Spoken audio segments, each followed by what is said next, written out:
دنیا اور آخرت میں شرمندگی کا کیا فائدہ ہے؟ حق بات کا اثر کس کے اوپر ہوتا ہے اور انبیاء کی موت و حیات کس کے ہاتھ میں ہوتی ہے؟ جانتے ہیں ان سوالوں کے جوابات کے بارے میں ہمارے آج کے اس ایپیسوڈ میں۔ اعوذ باللہ من الشیطان الرجیم، بسم اللہ الرحمن الرحیم۔ محترم ناظرین، السلام علیکم ورحمۃ اللہ وبرکاتہ۔ سبیل قرآن کی جانب سے پیش کیے جانے والے اس تفسیری پروگرام میں ایک بار پھر آپ کو خوش آمدید کہتے ہیں۔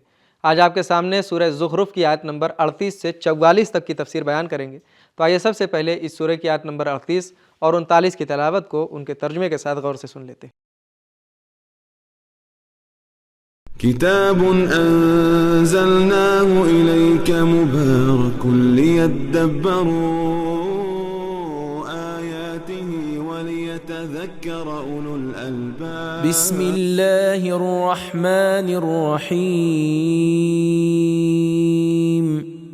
حتى إذا جاءنا قال يا ليت بيني وبينك بعد المشرقين فبئس القرين ولن ينفعكم اليوم إذ ظلمتم أنكم في العذاب مشتركون۔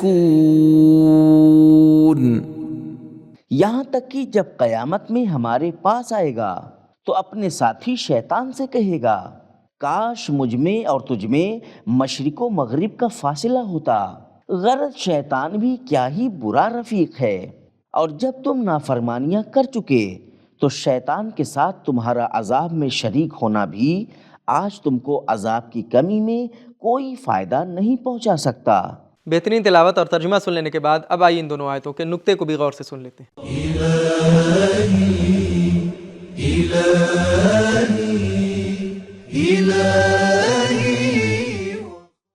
نقطہ: مجرم اور گنہگار قیامت میں یہ آرزو کریں گے کہ کم سے کم جہنم میں شیطان سے دور رہیں، لیکن قرآن مجید فرماتا ہے وہ لوگ عذاب میں شیطان کے شریک بھی ہیں اور ایک دوسرے سے جدا بھی نہیں ہوں گے۔ نقطے کو سن لینے کے بعد اب آئیے ان دونوں آیتوں کے پیغامات کو بھی غور سے سنتے ہیں۔ کتاب انزلناه الیک مبارک لیدبروا۔ پیغام نمبر 1، دنیا کی شرمندگی ہو سکتا ہے فائدہ مند ہو، لیکن آخرت میں سوائے حسرت کے اور کوئی فائدہ نہ دے گی۔ نمبر 2، قیامت کے دن جب پردے ہٹ جائیں گے تو بہت سی چیزیں جن سے محبت ہوتی ہے ان سے نفرت ہو جائے گی اور بہت سے عقائد باطل ہو جائیں گے۔ نمبر 3، قیامت میں شیطان انسانوں کے ساتھ محشور ہوں گے۔ نمبر 4، دنیا کے ساتھی قیامت میں بھی ساتھ ہوں گے۔ نمبر 5، قیامت میں شیطان کے ساتھ ہونا خود ایک طرح کا عذاب ہے۔ نمبر 6، اللہ کے ذکر سے دوری کرنا جو کہ شیطان کے مسلط ہونے کا سبب ہے، خود پر اور انبیاء پر ظلم کرنا ہے۔ اب آئیے سورہ زخرف کی آیت نمبر 40 کی تلاوت کو اس کے ترجمے کے ساتھ غور سے سن لیتے ہیں۔ أَفَأَنْتَ تُسْمِعُ الصُّمَّ أَوْ تَهْدِي الْعُمْيَ وَمَنْ كَانَ فِي ضَلَالٍ مُبِينٍ۔ تو اے رسول، کیا تم بہرے کو سنا سکتے ہو یا اندھے کو اور اس شخص کو جو صریحی گمراہی میں پڑا ہو راستہ دکھا سکتے ہو؟ ہرگز نہیں۔ بہترین تلاوت اور اس کے ترجمے کو سن لینے کے بعد اب آئیے اس آیت کے نقطے کو بھی غور سے سن لیتے ہیں۔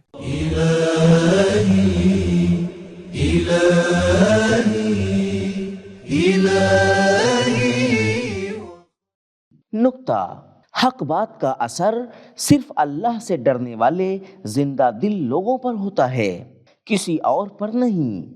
قرآن مجید میں ارشاد ہے لِيُنذِرَ مَنْ كَانَ حَيًّا، سورہ یاسین آیت نمبر 70، تاکہ ہر زندہ دل کو ڈرائے۔ انما تنذر من اتبع الذکر وخشی الرحمن، سورہ یاسین آیت نمبر 71، صرف انہی کو ڈراتا ہے جو ذکر کے پیروکار اور خدا سے ڈرنے والے ہوں۔ نقطے کو سن لینے کے بعد اب آئیے دیکھتے ہیں کہ آیت نمبر 40 ہمیں کیا پیغام دیتی ہے۔ کتاب انزلناه الیک مبارک لیدبروا۔ پیغام نمبر 1، اگر قبول کرنے کا راستہ فراہم نہ ہو تو رسول اللہ صلی اللہ علیہ وآلہ وسلم کی بات کا بھی اثر نہیں ہوتا۔ نمبر 2، پیغمبر اسلام صلی اللہ علیہ وآلہ وسلم کو لوگوں کی ہدایت کی فکر رہتی تھی۔ نمبر 3، شیطان کا ساتھی ہونا باطنی اندھے اور بہرے پن کا سبب ہے۔ اب آئیے اس ایپیسوڈ کی آخری دو آیتوں یعنی آیت نمبر 41 اور 42 کی تلاوت کو بھی ان کے ترجمے کے ساتھ غور سے سن لیتے ہیں۔ فَإِمَّا نَذْهَبَنَّ بِكَ فَإِنَّا مِنْهُمْ مُنْتَقِمُونَ أَوْ نُرِيَنَّكَ الَّذِي وَعَدْنَاهُمْ فَإِنَّا عَلَيْهِمْ مُقْتَدِرُونَ۔ تو اگر ہم تم کو دنیا سے لے بھی جائیں تو بھی ان سے بدلہ لینا ضرور ہے، یا تمہاری زندگی ہی میں جس عذاب کا ہم نے ان سے وعدہ کیا ہے تم کو دکھا دیں، ہم تو ان پر ہر طرح قابو رکھتے ہیں۔ تلاوت اور ترجمے کو سننے کے بعد ان آیتوں کے نقطے کو بھی غور سے سن لیتے ہیں۔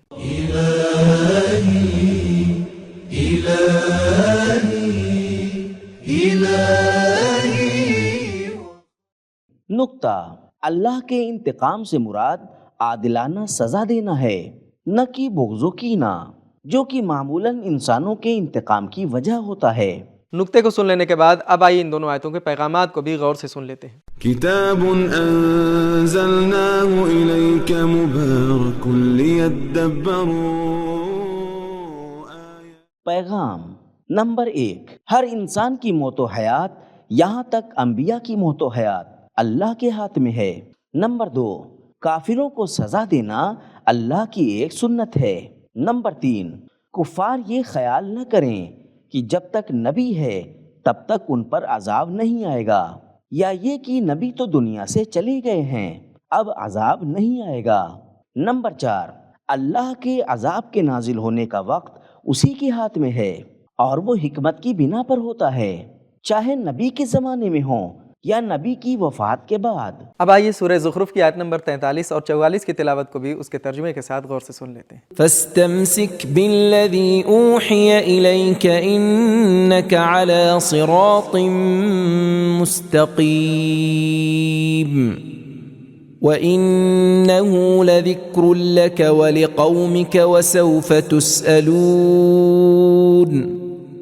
تو تمہارے پاس جو وحی بھیجی گئی ہے تم اسے مضبوط پکڑے رہو، اس میں شک ہی نہیں کہ تم سیدھی راہ پر ہو، اور یہ قرآن تمہارے لیے اور تمہاری قوم کے لیے نصیحت ہے، اور عنقریب ہی تم لوگوں سے اس کی باز پرس کی جائے گی۔ تلاوت اور ترجمے کو سننے کے بعد ان آیتوں کے نقطے کو بھی غور سے سن لیتے ہیں۔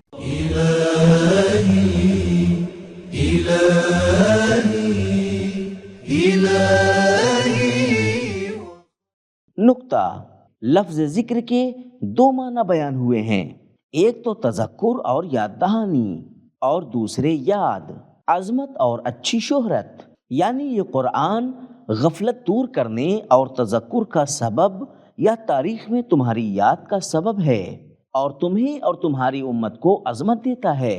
نقطے کو سن لینے کے بعد اب آئیے ان دونوں آیتوں کے پیغامات کو بھی غور سے سن لیتے ہیں۔ كتاب أنزلناه إليك مبارك ليدبروا پیغام نمبر 1، لوگوں کے سنگ دل ہونے کا نبی پر کوئی اثر نہیں ہونا چاہیے۔ نمبر 2، جو شخص صراط مستقیم اور ایسی راہ پر چلتا ہے جو وحی سے وابستہ ہے اسے اپنے کاموں میں سنجیدہ ہونا چاہیے۔ نمبر 3، لوگوں کے قبول نہ کرنے کی وجہ سے اپنی راہ کے حق ہونے میں شک نہ کریں۔ نمبر 4، پیغمبر صلی اللہ علیہ وآلہ وسلم معصوم ہیں۔ تو محترم ناظرین، آج کی ویڈیو میں ہم نے یہ جانا کہ دنیا کی شرمندگی ہو سکتا ہے فائدہ مند ہو، لیکن آخرت میں سوائے حسرت کے اور کوئی فائدہ نہ دے گی۔ حق بات کا اثر صرف اللہ سے ڈرنے والے زندہ دل لوگوں پر ہوتا ہے اور کسی پر نہیں ہوتا، اور تمام انسانوں کی موت و حیات، یہاں تک کہ انبیاء کی موت و حیات بھی اللہ ہی کے ہاتھ میں ہے۔ یہ تھے ہمارے سوالوں کے جوابات۔ ملتے ہیں اگلے ایپیسوڈ میں، تب تک کے لیے شکریہ، خدا حافظ۔